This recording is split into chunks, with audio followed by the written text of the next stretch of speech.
अल्लामा मौलाना साहिब हुसैन सिकंदरी की पाण मुख्तसर खिताब फरमाएं।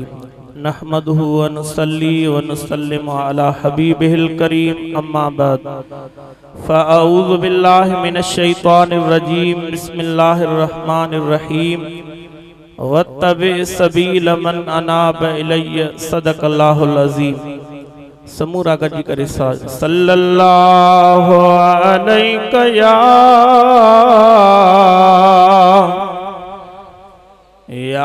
रसूल अल्लाह वसल्लम अलैका या हबीब अल्लाह।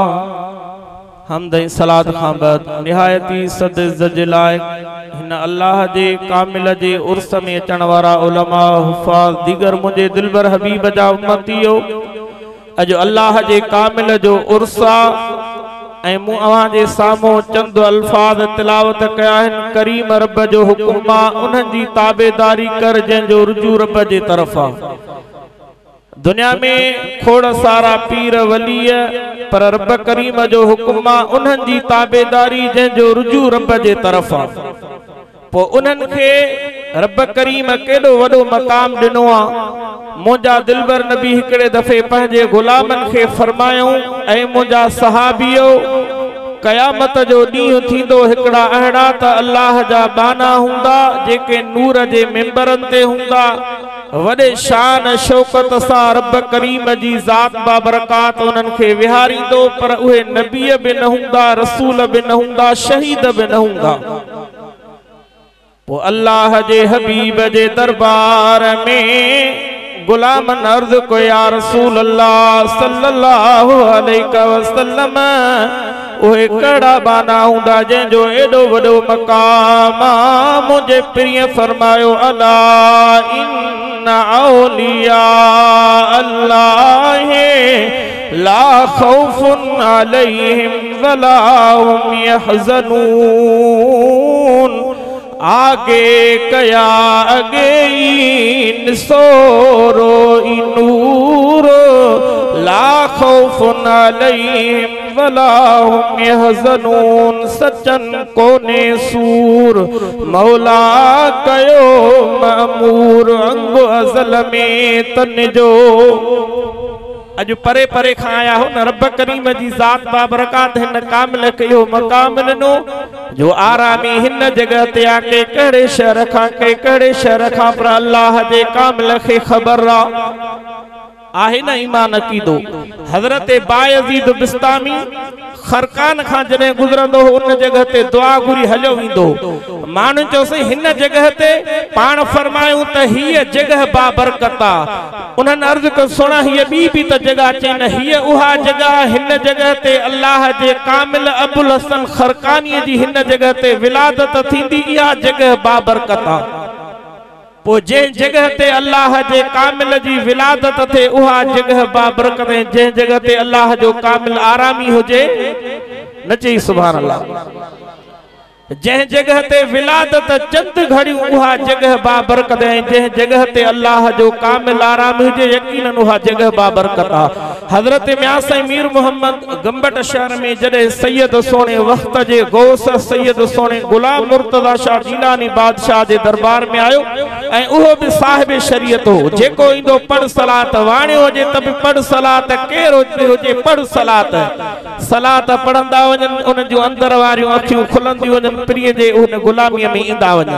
जॾहिं दरबार में हजरत म्यासी मीर मोहम्मद आया त साईं जी आदत मुबारक रात में 100 नफिल पढ़ंदा। घणा इन जगह ते ॻाल्हाईंदो न 100 नफिल ऐं तव्हां असांखां 2 नफिल भी मुश्किल सां था पढ़जनि। 100 नफिल पढ़ंदो हो। रात जो काफ़ी टाइम गुज़री चुको हो। साईं न्यापो मोकिलियो त साईं खे चइजो नंगर भी गॾिजी कंदासीं निमाज़ भी गॾिजी पढ़ंदासीं तकड़ न करे। टाइम 12 थी चुको हो। साईं आरामी थी वियो। जीअं अख सां लगी अल्लाह अकबर कबीरा तव्हां असांजे प्रिय रहमत वारे नबीअ जी महफ़िल जारी आहे।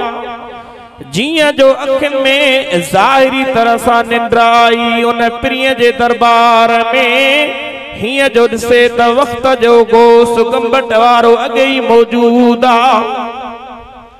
उन वक्त जे गोस तवा साजे प्रिय रहमत वारे नबी दे अर्ज कयो सोना हिन हजरत म्यासे मीर मोहम्मद जो कमा मुझे करीम नबी उन दे तवज्जो फरमाए करे मुस्कुरायो। हेडा साईं वक्त जो गोस गंबट वारा नंगर भी खणाया आया ऐं अची साईं के चऊं अचो से गॾिजी नंगर कयूं ऐं निमाज़ भी पढ़ूं कम तव्हां जो थी वियो आहां पाण ॾिठो त इहा आहे कामिलन जी मोहब्बत जेके साहिब शरीयत हन उहो वक्त जो गोस गंबट वारो उन जी करामत को मुंहिंजो टाइम पूरो थी वेंदो। उन जे दरबार में जूने जा फ़कीर हींअर बि आहिनि सचल सरमस्त जे भरिसां उहे ईंदा हा जुमो निमाज़ पढ़ी हलिया वञनि साईं जी आदत हूंदी दुआ घुरी हथ चेहरे ते आणनि वरी पोइ मुस्कुराइनि। हिकड़े दफे वक्त जे गोस गंबट वारे पंहिंजे मुरीदन के फरमायो फकीरो छा ॻाल्हि आ फकीरन के तवारो वरियो अर्ज कयो सोना अवां जे दरबार में जुम्मो जो अची नमाज पढ़ंदा हुआ दुआ घुरी करे हथ चेहरे ते आणे उन खां पोइ मुस्कुराईंदा इहो छा राज़ आ। पाण फरमायो फकीरो आहे त राज जी गाल पर मूं चयो उहा बुधो तव्हां खे ॿुधायां मुझे करीम उन गंबट वारे वक्त जे गोस फरमायो त ए फकीरो जॾहिं मां पंहिंजे नाने जे गुनहगार उम्मत जे लाइ मग़फ़िरत जी दुआ घुरंदो आहियां मुंहिंजो नानो रसूलुल्लाह पंहिंजे रोज़े अनवर मजा पंहिंजो चेहरो मुबारक ॿाहिरि कढी करे मूंखे पंहिंजो दीदार कराईंदा आमीन भी फरमाइंदा ऐं मुंहिंजा नाना ॾिसी करे मुस्कुराईंदा बि आहिनि इहो मां मंज़र ॾिसी करे मुस्कुराईंदो आहियां। उन्हनि जे लाइ रब जो हुकुम आहे इन्हनि जी ताबेदारी का रुजू इन्हनि जो रब जे तरफ़ आहे।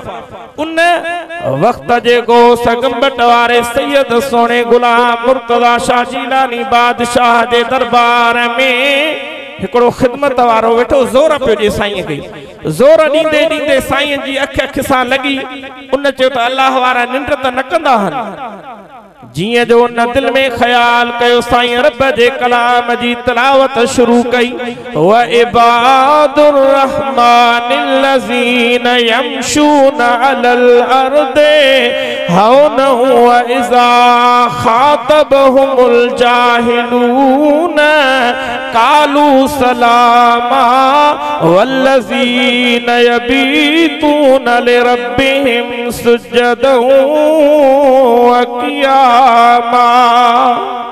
तू दिल में ख्याल थो करे निंड था कयूं अखियूं निंड कंदियूं दिल सुजागा रब जे कलाम जी तिलावत जारी आहे।